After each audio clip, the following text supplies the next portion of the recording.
તાળી પાડો. રમણભાઈ તેમનું સાર ઉડાડીને સ્વાગત કરશે.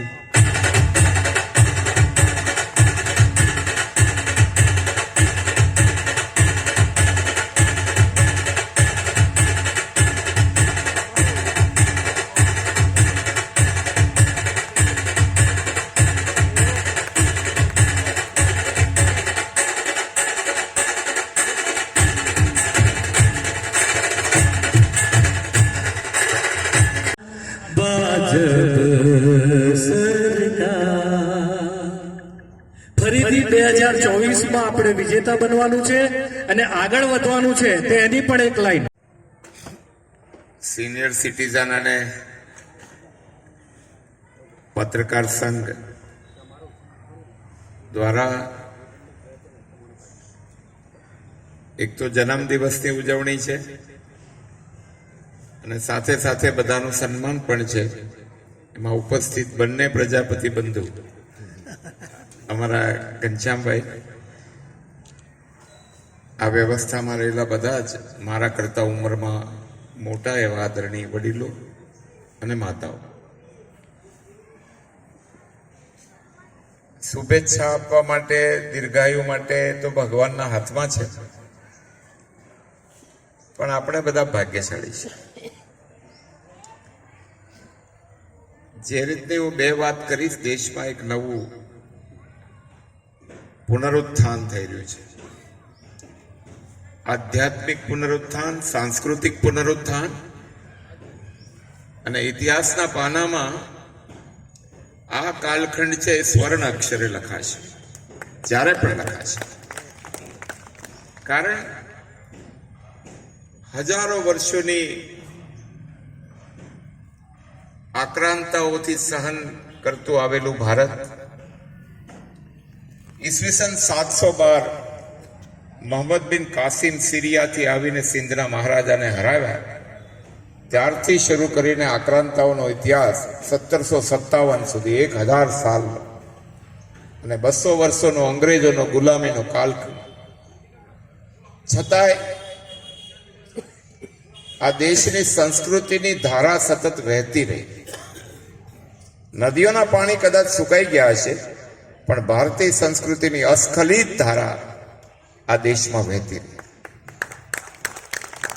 અને એટલા માટે થોડા દિવસ પછી ભગવાન રામનું ફરીથી ભવ્ય મંદિર 22મી તારીખે દેશના પ્રધાનમંત્રી શ્રીના હાથે 1528માં બાબરના સેનાપતિ મીર બાંકીએ તોડેલું. 494 વર્ષ થયા. 4.5 લાખ લોકોનું બલિદાન. અને 1947 થી કોર્ટમાં ચાલતો કેસ, ભગવાનના મંદિરને લાગેલા તાળા અને ફરીથી દેદીપ્યમાન ભગવાન રામ જેમ શ્રીલંકા વિજય પછી અયોધ્યા પધારે એમ 22મી તારીખે મૂર્તિની પ્રતિષ્ઠા થવાની. અને એ દિવસે મારી વિનંતી છે, બધા ઘરે દીવા કરજો. 22 તારીખે જ્યારે મૂર્તિ પ્રતિષ્ઠા થાય ત્યારે આપણી સોસાયટીમાં, આપણા વિસ્તારમાં ભગવાન આવ્યાને જેમ દિવાળી આપણે કરી હતી, અને ભગવાનનું ત્યાં આવવું એટલે જ દિવાળી.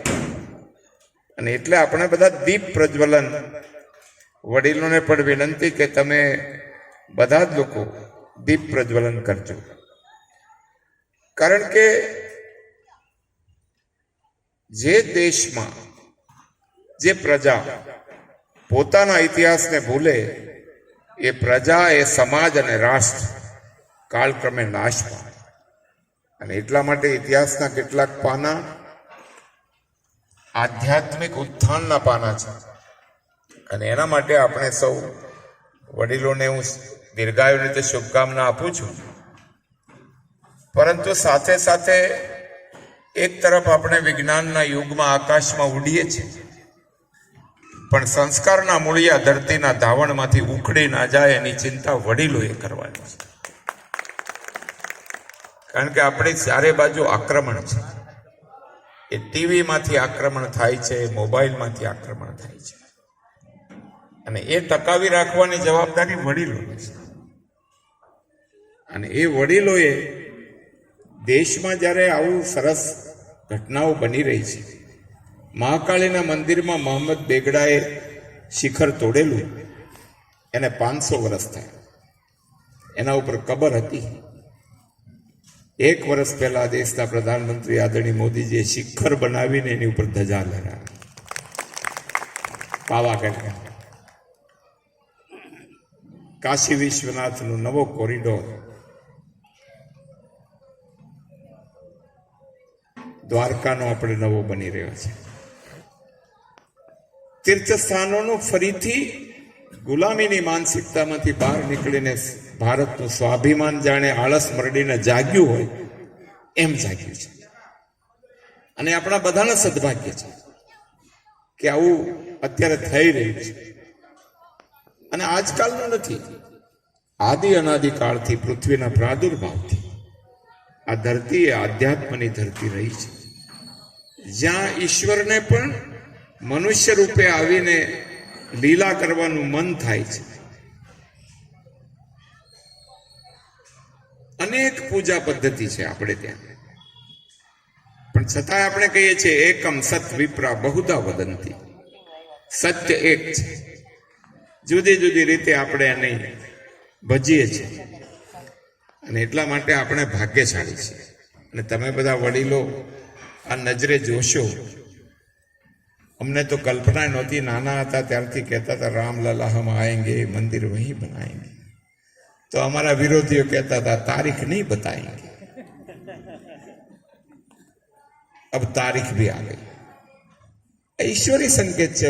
આ કોઈનું કામ નથી, કોઈ વ્યક્તિનું કામ નથી. આ નિયતિ કરે છે, ઈશ્વર કરે છે.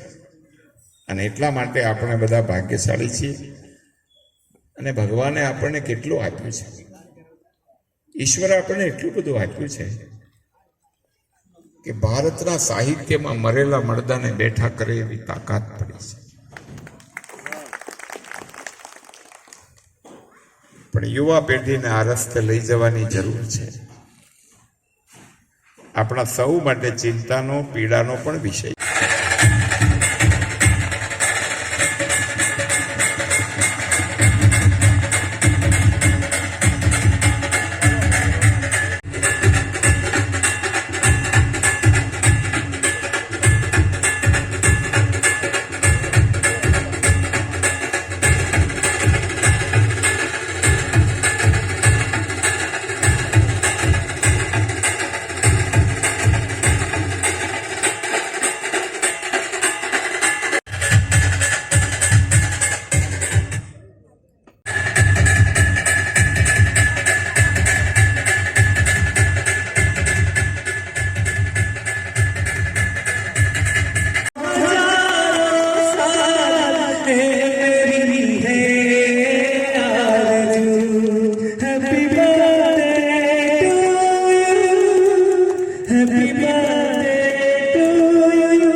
અને આપ સૌ પરિવારના સ્વજનો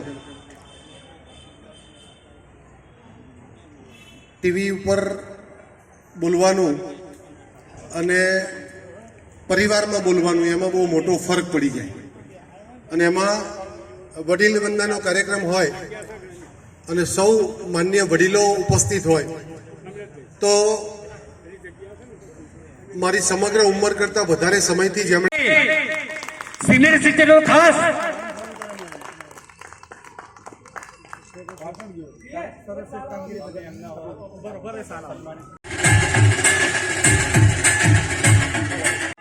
ધન્યવાદ.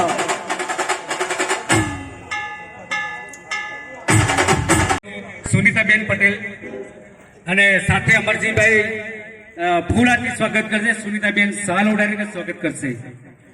અને આગળ અમારા સોસાયટીની જે સતત 9 વર્ષ સેવા આપી એવા રમણલાલનું સ્વાગત. અમારા સોસાયટીની કારોબારી જો હાજર હોય તો આગળ આવી જજો. આપણે રમણલાલનું સ્વાગત કરવાનું છે. સોસાયટીના કેશવ પાર્ક સોસાયટીની કારોબારી